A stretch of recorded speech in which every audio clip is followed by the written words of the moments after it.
This week on Harry Movie Club, we watched The Karate Kid.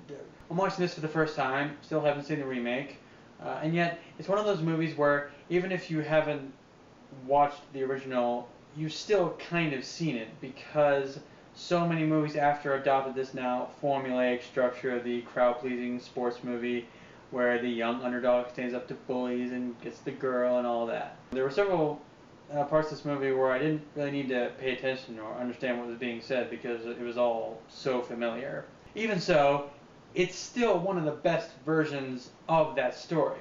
By comparison, it has more of a semi-realistic feel to it.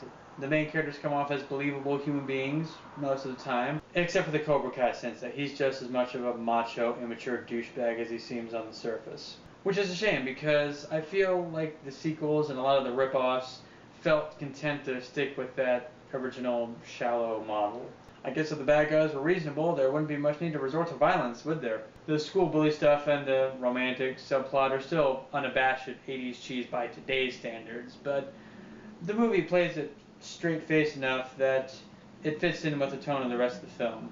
I was also impressed with how convincing the fight scenes looked even today, especially in the tournament at the end. There's no quick cutting or shaky cam and not a lot of close-ups, just plenty of nice wide angles where we can see the actors do all the fighting for real.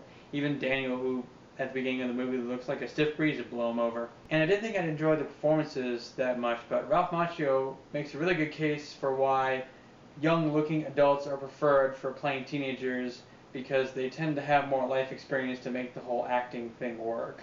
Daniel LaRusso could easily have turned into this obnoxious punk, but the actor really sells it.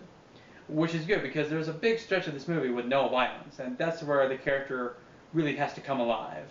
Like a lot of franchises that became formulaic studio cash cows, a lot of the elements that worked in the beginning de-evolved into self-parody later. Like in the next Karate Kid, which I unfortunately did see, Mr. Miyagi's basically become a cartoon character.